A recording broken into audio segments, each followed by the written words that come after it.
नमस्कार दोस्तों, आपका स्वागत है अपने YouTube चैनल अभिनव स्टडी पॉइंट में। आज से हम फिजिक्स को स्टार्ट करने जा रहे हैं। इसके जितने भी पार्ट होंगे हम बारे बारे से अपलोड करते रहेंगे और आप लोग लगातार इस चैनल पर बने रहें, जिससे कि आपकी सभी विषयों की संपूर्ण तैयारी संभव हो सके। तो उसी क्रम में आज हम फिजिक्स को शुरू किए हुए हैं। तो फिजिक्स में चलिए हम देखते हैं। आज फिजिक्स से जितने भी सवाल लिए हैं बहुत इंपॉर्टेंट है, जो कि प्रत्येक के एग्जाम में पूछा जाता है या फिर आने की संभावना है। तो चलिए हम देखते हैं। पायरोमीटर किसके मापन में प्रयोग किया जाता है? तो पायरोमीटर किसके मापन में प्रयोग किया जाता है? तो उच्च ताप के लिए। पायरोमीटर किसके लिए? उच्च ताप, यानी कि अत्यधिक उच्च तापमान की माप किससे हम करते हैं? तो पायरोमीटर से करते हैं। चलिए हम अगला क्वेश्चन देखते हैं। रडार उपयोग में आता है। रडार उपयोग में आता है रेडियो तरंग द्वारा वस्तुओं की स्थिति ज्ञात करने के लिए। रडार तरंग का उपयोग किस में करते हैं? रेडियो तरंग की वस्तुओं की स्थिति ज्ञात करने के लिए। और इसके बारे में हम जान लेते हैं कि क्या है ये। तो रडार का पहले फुल फॉर्म देखिए। तो रडार का जो फुल फॉर्म होता है radio detection and ranging. Radio detection and ranging. कभी कभी ये पूछा जाता है कि रडार का फुल फॉर्म बताएं, तो आपको क्या बताना है? Radio detection and ranging. चलिए अगला क्वेश्चन हम देखते हैं। निम्न में से भूकंपमापी यंत्र कौन सा है? निम्न में से भूकंपमापी यंत्र कौन सा है? तो भूकंपमापी यंत्र कौन सा है? सिस्मोग्राफ। कौन सा है? सिस्मोग्राफ। तो सिस्मोग्राफ से हम क्या मापते हैं? भूकंप मापते हैं। लेकिन नहीं, हम भूकंप के अलावा ज्वालामुखी विस्फोट एवं परमाणु परीक्षण के कारण उत्पन्न कंपन को भी हम किससे मापते हैं? तो सिस्मोग्राफी से ही मापते हैं। सिस्मोग्राफ से ही मापते हैं। चलिए अगला क्वेश्चन हम देख लेते हैं। महासागर में डूबी हुई वस्तुओं की स्थिति जानने के लिए निम्न में से किस यंत्र का प्रयोग किया जाता है? महासागर में डूबी हुई वस्तुओं की स्थिति जानने के लिए किस यंत्र का प्रयोग किया जाता है? तो ये किसका प्रयोग किया जाता है? सोनार का। किसका प्रयोग किया जाता है? सोनार का। इसका आंसर बी होगा। तो इसको किससे नापते हैं? हम सोनार से नापते हैं। तो हम सोनार का फुल फॉर्म क्या होता है ये भी जान लेते हैं। सोनार का फुल फॉर्म होता है sound navigation and ragging. Sound navigation and ragging. तो यहाँ पर कभी कभी सोनार का भी फुल फॉर्म पूछा जाता है वहाँ पर, या फिर एस का फुल फॉर्म पूछ ले, यानी कि सोनार में एस का अर्थ पूछ ले, जैसे कि हम रडार का देखे हुए थे। तो चलिए हम अगला क्वेश्चन देखते हैं। शक्ति का एसआई मात्रक क्या हो? तो इसका आंसर क्या होगा? वाट होगा। शक्ति का एसआई मात्रक क्या होता है? वाट होता है। यदि वाट ऑप्शन में ना रहे तो हम क्या मारेंगे? जूल प्रति सेकंड। जूल प्रति सेकंड, यानी कि काम करने की दर को हम क्या कहते हैं? शक्ति करते हैं। काम करने की दर को हम क्या कहते हैं? शक्ति कहते हैं। और शक्ति का एसआई मात्रक क्या होता है? वाट होता है। चलिए हम अगला क्वेश्चन देखते हैं। 1 नैनोमीटर बराबर होता है। 1 नैनोमीटर बराबर होता है। तो आंसर होगा इसका क्या होगा? 10⁻⁻7 सेंटीमीटर। लेकिन यही मीटर में रहता तो 10⁻⁻9 मीटर होता। तो चलिए हम क्या देखें यहाँ पर, हमको यहाँ कंफ्यूज नहीं होना है। सेंटीमीटर में ऑप्शन दिया गया, इसलिए हम 10⁻⁻7 सेंटीमीटर मारेंगे। चलिए अगला क्वेश्चन देखते हैं। अगला क्वेश्चन है 1 हॉर्स पावर में कितने वाट होता है? क्योंकि आप देखते होंगे कि अक्सर एग्जाम में पूछा जाता है, बहुत ही इंपॉर्टेंट क्वेश्चन है ये। तो 1 हॉर्स पावर में कितने वाट होता है? तो वाट पहले किसका ऐसा मात्रक था? आप देख लेते शक्ति का। तो यानी कि 1 हॉर्स पावर में 746 वाट होता है। 1 हॉर्स पावर में कितना वाट होता है? 746 वाट। और इस अश्व शक्ति से बोलते हैं हॉर्स पावर बोलते हैं। हॉर्स को हम अश्व शक्ति भी बोलते हैं, यानी कि हिंदी में लिखा रहे तो अश्व शक्ति। इस शब्द का सर्वप्रथम प्रयोग जेम्स वाट ने किया था। हॉर्स पावर शब्द का प्रयोग सबसे पहले किसने किया था? तो जेम्स वाट ने किया था। अगला क्वेश्चन है बल का मात्रक क्या होता है? बल का मात्रक क्या होता है? तो आप सभी जानते हैं कि बल का मात्रक क्या होता है? न्यूटन होता है। यदि ऑप्शन में न्यूटन ना दिया रहे तो क्या आंसर होगा? तो यदि ऑप्शन में तो होगा उसका आंसर किलोग्राम मीटर प्रति सेकंड स्क्वायर, प्रति सेकंड स्क्वायर, प्रति सेकंड स्क्वायर, यानी कि न्यूटन ना दिया रहे तो किलोग्राम मीटर प्रति सेकंड स्क्वायर। बल का SI मात्रक हो गया न्यूटन। और CGS मात्रक क्या होता है बल का? CGS मात्रक होता है, CGS मात्रक होता है क्या? डाइन। CGS मात्रक में क्या होता है? डाइन होता है। चलिए हम अगला क्वेश्चन देखते हैं। 1 माइक्रोन बराबर होता है, 1 माइक्रोन बराबर होता है 1/1000 मिलीलीटर, 1/1000 मिलीलीटर, यानी कि 1/1000 मिलीलीटर।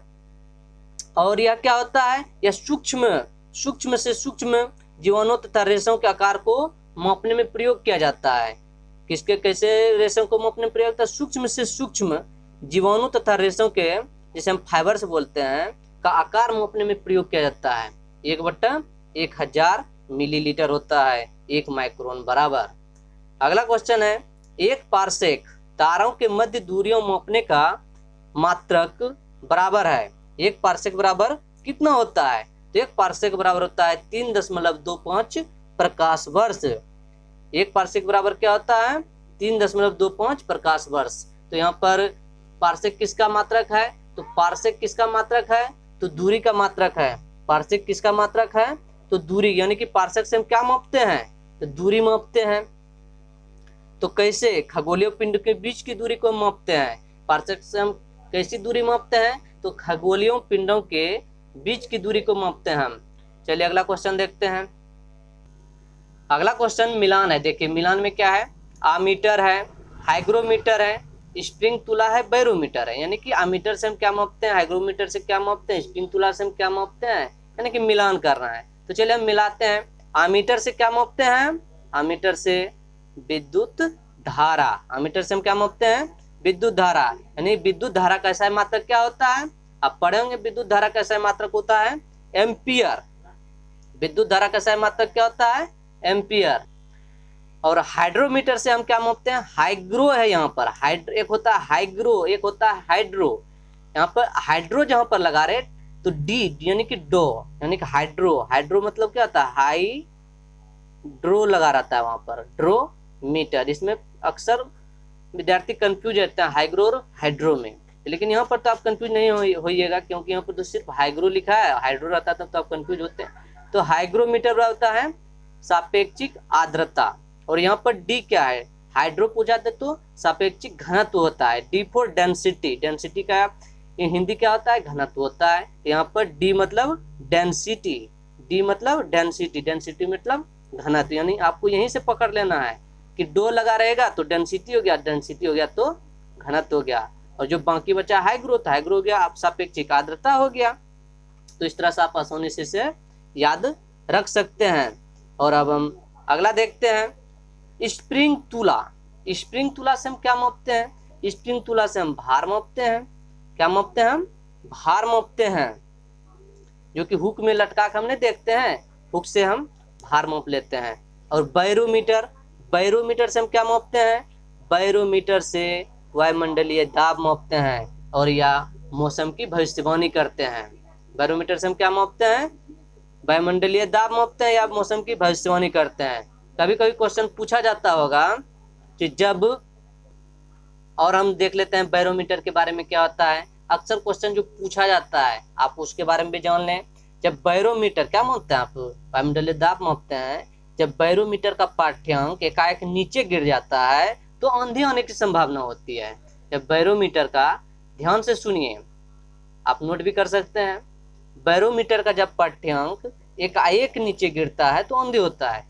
क्या देखते हैं आप? आंधी जब क्या होता है? एकाएक आंधी आ जाता है, यानी कि एकाएक जब धीरे धीरे हवा बह रहा है तो इसका कोई बात नहीं है। जब एक बार ही आ जाता है तो क्या बोलते हैं? उसको आंधी बोलते हैं। एक बार बहुत से हवाओं का आ जाना क्या बोलते हैं आप? आंधी बोलते हैं। उसी तरह से क्या हो गया यहाँ पर, जब एकाएक नीचे गिर जाएगा पाठ्यांक बैरोमीटर का तो आंधी होने की संभावना होगी। जब पाठ्यांक धीरे धीरे नीचे गिरता है, धीरे धीरे नीचे गिरता है तो वर्षा होने की संभावना होती है। तो क्या देखते हैं आप? वर्षा होने से पहले क्या होता है? वर्षा की छोटी छोटी बूंद धीरे धीरे नीचे गिरती है, उसके बाद ज्यादा आने लगती है। तो तो यहाँ पर क्या देख रहे हैं कि वर्षा की बूंद जब धीरे धीरे नीचे गिरती है, धीरे धीरे नीचे गिरती है, तो यहाँ पर बैरोमीटर अर्थात बैरोमीटर का पाठ्यांक जब धीरे धीरे नीचे गिरती है तो वर्षा आने की संभावना होती है। और जब बैरोमीटर का पाठ्यांक धीरे धीरे ऊपर चढ़ता है तो दिन साफ होने की संभावना होती है। आप क्या देखते हैं, इसको रिलेटेड करके पढ़िए तब याद रहेगा। अब क्या देखते हैं, जब सूर्य उदय होता है तो धीरे धीरे उदय होता है, धीरे धीरे क्या होता है, ऊपर चढ़ता है, धीरे धीरे उसकी लालिमा बढ़ते जाती है, यानी कि वो दिन क्या होता है, साफ होने लगता है। जैसे जैसे सूर्य ऊपर बढ़ते जाता है तो मौसम साफ होते रहता है, यानी कि बैरोमीटर का पाठ्यांक जब धीरे धीरे ऊपर चढ़ता है तो दिन साफ रहने की संभावना होती है। तो इस तरह से आप इस सभी मिलान को नोट कर लें या ध्यान से सुने, जिससे कि एग्जाम में क्वेश्चन छूट ना पाए। मेरा प्रयास है कि आपका जितने भी फिजिक्स से क्वेश्चन है हम उतना क्वेश्चन बता दें जिससे कि आपका किसी भी एग्जाम में एक भी क्वेश्चन फिजिक्स का छूट ना पाए। और ये श्रृंखला लगातार चलते रहेगा। फिजिक्स के बाद केमिस्ट्री, मैथ, बायोलॉजी यानी कि सभी विषयों का जिससे हम आपसे वादा कर चुके हैं उस वादा को हम पूर्ण रूप में निभाएंगे और आप लोग हमेशा साथ रहें। चलिए अगला क्वेश्चन देखते हैं। तो चलिए अगला क्वेश्चन हम देखते हैं। ये फिर से मिलान आ गया, यानी कि हम मिलान इसलिए लिए हैं कि आपसे ज़्यादा से ज़्यादा क्वेश्चन को हम कवर कर सकें और उसके बारे में हम ज़्यादा से ज़्यादा बता सकें। तो चलिए मिलान करते हैं। फिर वही है, स्टेथोस्कोप से क्या मापते हैं हम, स्फेग्नोमीटर से हम क्या मापते हैं, कैरेटोमीटर से हम क्या मापते हैं, लक्सोमीटर से हम क्या मापते हैं। तो चलिए हम देखते हैं स्टेथोस्कोप। स्टेथोस्कोप के हम चिकित्सीय यंत्र भी बोलते हैं, चिकित्सीय यंत्र। इसका क्या उपयोग होता है, ये डॉक्टर उपयोग करता है मरीजों की हृदय की गति, हृदय की ध्वनि या फिर फेफड़ों की ध्वनि या फिर आंतों की ध्वनि को सुनने के लिए। तो देखिए उसका ऑप्शन किस में है, यहाँ पर दिया हुआ है हृदय की ध्वनि सुनने। आपको हम क्या बताएं, हृदय की ध्वनि हो या फिर फेफड़ों की ध्वनि हो या फिर आंतों की ध्वनि हो, उसको सुनने के लिए डॉक्टर किसका प्रयोग करते हैं, चिकित्सा यंत्र स्टेथोस्कोप। स्टेथोस्कोप। इसका सही आंसर क्या हो जाएगा, सी नंबर। अब क्या है, स्फेग्मोमीटर। स्फेग्मोमीटर, तो स्फेग्मोमीटर को हम रक्तचाप मापी यंत्र भी बोलते हैं। तो रक्तचाप मापी, तो आप देखिए अब इसका हिंदी हम कर दिए तो क्या आसानी से मिल गया कि रक्तचाप मापने वाला, यानी कि स्फेग्मोमीटर से हम रक्त का चाप मापते हैं। किसका मापते हैं, रक्त का चाप, यानी कि ब्लड प्रेशर। ब्लड प्रेशर यानी कि एक स्वस्थ मनुष्य का ब्लड प्रेशर कितना होता है, 120/80 होता है। एक स्वस्थ मनुष्य का ब्लड प्रेशर कितना होता है, रक्तचाप कितना होता है, 120/80 होता है। और इस स्फेग्मोमीटर की खोज Samuel Siegfried Karl von Basch ने किया था। किसने किया था, इसका खोज किसने किया था, sphygmomanometer Samuel Siegfried Karl von Basch ने किया था। ये ऑस्ट्रेलिया के चिकित्सक थे। हाँ, आपको एक और बता देते हैं स्टेथोस्कोप का। स्टेथोस्कोप की खोज किसने किया था, रेने लेनेक ने किसकी खोज की थी, स्टेथोस्कोप। ये फ्रांसीसी के चिकित्सक थे। अब हम क्या देख रहे हैं, कैरेट मीटर से हम क्या मापेंगे, तो कैरेट मीटर से हम प्रकाश की तीव्रता को मापेंगे। सॉरी, प्रकाश की तीव्रता नहीं, ऑप्शन गलत बता दिए। कैरेट मीटर से हम तो सोने की शुद्धता मतलब कितने बोलता है, 1 कैरेट सोना, यानी कि कैरेटोमीटर से हम क्या मापेंगे, सोने की शुद्धता मापेंगे। कैरेट मीटर से हम क्या मापते हैं, सोने की शुद्धता। और जो लास्ट बच गया, जो नहीं मिला वही आंसर होगा। लक्स मीटर से क्या मापते हैं हम, प्रकाश की तीव्रता। लक्स मीटर से हम क्या मापते हैं, प्रकाश की तीव्रता, यानी ज्योति फ्लक्स का ऐसा मात्रक क्या होता है, तो लुमेन होता है। अगला क्वेश्चन है, फिर ये मिलान ही लिए हैं। यहाँ पर क्या मिलान करना है, वाट नॉट नॉटिकल मील। देखिए यहाँ पर इसलिए दोनों को लिए हैं कि इससे कंफ्यूजन ना हो, नॉट और नॉटिकल मील। तो देखिए क्या है,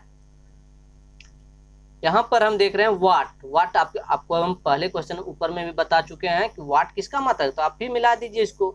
वाट शक्ति का मात्रक है। नॉट किसका मात्रक है, नॉट है ये समुद्री जहाज की गति को हम मापते हैं, किस में मापते हैं, नॉट में मापते हैं। नॉटिकल मील किसका है, तो मील शब्द किसके लिए प्रयोग होता है, दूरी के लिए प्रयोग होता है। और नॉट हो गया समुद्र की गति, समुद्री जहाज की गति, तो उसको रिलेटेड की नॉट, नॉटिकल है या ना, और यहाँ मील है, मील तो किसका है, दूरी का है। तो यानी कि समुद्र की दूरी, समुद्री दूरी को मापने के लिए नॉटिकल मील का प्रयोग करते हैं। और आपको पहले भी बता चुके हैं प्रकाश वर्ष खगोलीय दूरी को नापने के लिए, यानी कि अंतरिक्ष में दूरी को मापने के लिए किसका प्रयोग करते हैं, तो प्रकाश वर्ष का प्रयोग करते हैं। और अगला क्वेश्चन और आज का लास्ट क्वेश्चन, फिर अगले पार्ट में हम फिर दूसरा चैप्टर लेकर आएंगे। इस तरह से बारी बारी से सभी क्वेश्चन को हम यहाँ पर सॉल्व करेंगे और उसके डिटेल से हम समझाएंगे भी। तो आप लोग लगातार चैनल पर बने रहें, और अभी तक जो चैनल सब्सक्राइब नहीं किए सब्सक्राइब कर लें, जिससे कि आपको किसी भी सब्जेक्ट में कहीं कोई प्रॉब्लम ना हो। हम सभी सब्जेक्टों को बारी बारी से यहाँ पर बताएंगे। तो चलिए आज का लास्ट क्वेश्चन, चलिए लास्ट क्वेश्चन आज का हम देखते हैं।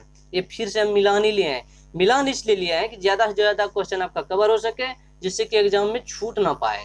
क्योंकि मेरा लक्ष्य है कि आपको इतना हम बता दें जिससे कि आप एग्जाम में छूट ना पाए एक भी क्वेश्चन। आप पूर्ण रूपेण किसी भी एग्जाम में सभी क्वेश्चन को सॉल्व करके आए। तो चलिए अब क्या है, उच्च वेग है, तरंग दैर्ध्य है, दाब है, जल प्रवाह, मिलान करना है। तो उच्च वेग हम क्या मापते हैं, मैक में मापते हैं। उच्च वेग का क्या होता है, मैक होता है। तरंग दैर्ध्य का क्या होता है, एंगस्ट्रम होता है, तरंग दैर्ध्य का एंगस्ट्रम। दाब का